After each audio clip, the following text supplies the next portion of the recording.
Al esparcir limadura de hierro sobre un imán, observa que la misma forma un dibujo regular.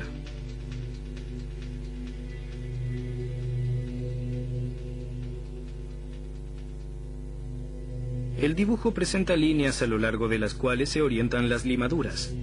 Faraday las llama líneas de fuerza y constata que rodean todo el espacio en torno a un imán.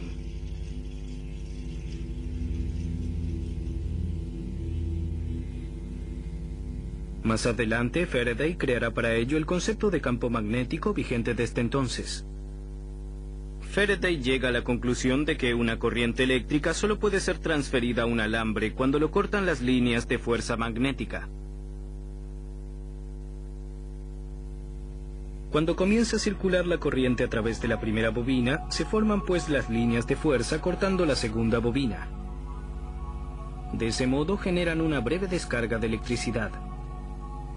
Ni bien la corriente se ha establecido plenamente en la primera bobina, las líneas de fuerza permanecen inalteradas. La corriente en la segunda bobina desaparece. Cuando se interrumpe el circuito eléctrico, las líneas de fuerza se desvanecen volviendo a atravesar la segunda bobina, pero ahora en sentido opuesto.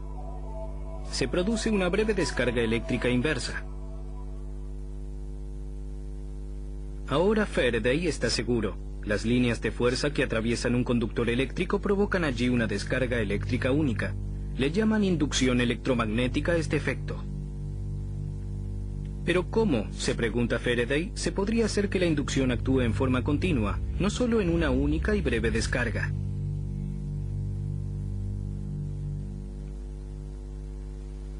Una idea simple pero genial trae la solución en 1831.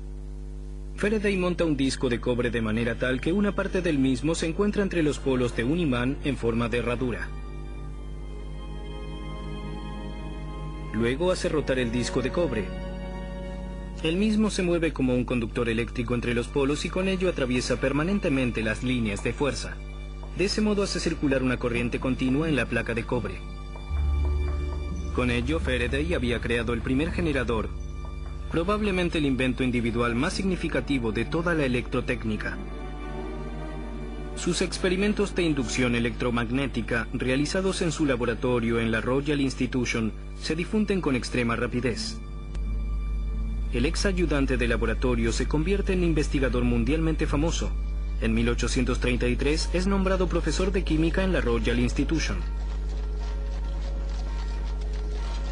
Pero a pesar de sus éxitos en el campo de la electricidad, Faraday se siente, en primera instancia, un filósofo natural.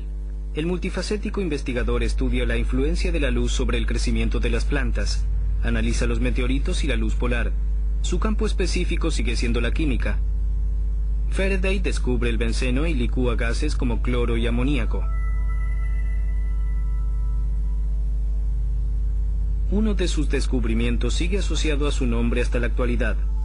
En 1836, Faraday observa que en una jaula metálica la corriente eléctrica es desviada únicamente por la superficie. En cambio, en el interior de la jaula la intensidad del campo eléctrico es igual a cero. Una conclusión que hasta hoy tranquiliza a todos aquellos conductores de automóviles que ingresan a una tormenta, pues dado que un auto actúa como una jaula de Faraday, las personas en el interior del vehículo están a resguardo de los rayos.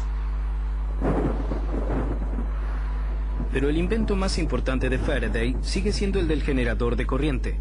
En lugar de las baterías caras y poco rendidoras, el generador de Faraday abre perspectivas para una provisión barata de energía eléctrica a gran escala. Hasta hoy, toda forma de obtención de corriente eléctrica con un generador está basada sobre el principio de la inducción electromagnética reconocido por Faraday. En una planta hidroeléctrica, por ejemplo, el agua impulsa una turbina que a su vez pone en movimiento una bobina generando corriente eléctrica.